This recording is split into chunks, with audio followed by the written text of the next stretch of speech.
We've got a 90-90 rear leg hip internal rotation focused PAILs and rails. So you're going to need maybe a yoga block. If the yoga block adds an element of too much difficulty, then cut it.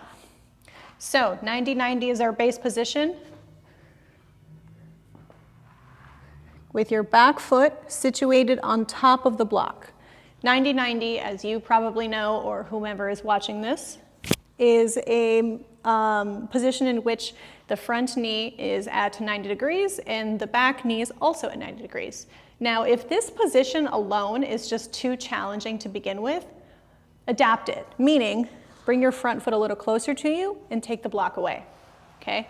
Let's do it without the block so we can make it a little bit more realistic. If you feel like, oh, I can't hold this position, I have to dip into my left side, or your back hip starts to throb, or it starts to cramp, then bring your knee a little closer to your front leg.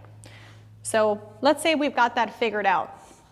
From here, you're gonna grab your shin, not your shin, your ankle, and pull it up as high as possible. If your knee is uncomfortable on the ground, put a pillow underneath it, okay? So, PAILs and rails, 3 parts. Passive for 90 seconds. You're gonna lift your leg as high as possible for 90 seconds.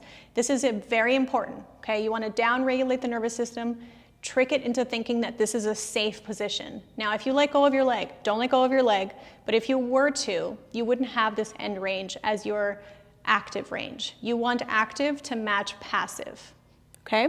So, this is as high as I can go passively. If I go any further, I feel like I'm gonna lose it. Okay, so I'm gonna stay and hold for 90. At the end of the 90 seconds, I'm gonna back off my end range about 10%. So I'm gonna let my leg come down a little lower. Then I'm gonna push down into my own hand. Okay, so I'm gonna push down into my hand, but not yet. Let's say 90 seconds are up. So I'm gonna back off 10%. 10% is arbitrary. You can back off 15%, 20%. It's just like, think of it as just the tiny bit of backing off, okay? From here, I'm gonna push down into my own hand. So I'm gonna push down with about 60% effort.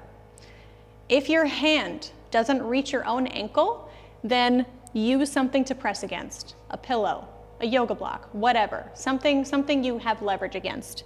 So now, push with 70%.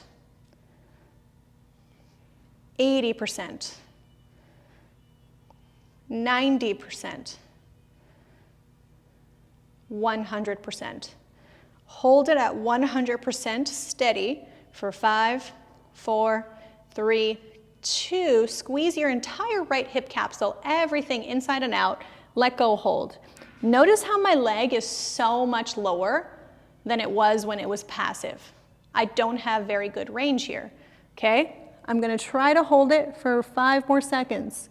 5, 4, 3, 2, 1.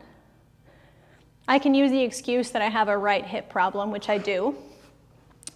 But if you look at my right side, it's probably much different. Look how much more I have there on the left side. So I have a pretty big discrepancy, and I'm sure most people do. But there is probably a purpose why I'm giving you this particular exercise, besides trying to bridge the gap. So yeah, that's it. 90 seconds passive, about 15 seconds of an active press for the progressive angle into your hand, 60, 70, 80, 90, 100% effort, slowly graded effort. Then peel off your own hand and try to hold that position or wherever you can. And that's it. Even if your foot is on the ground, even if your leg stays on the ground, try to just keep squeezing that outer thigh, that outer hip capsule, right? Even if it's on the ground, just the intent of thinking about that musculature doing its job is enough, okay? That's all.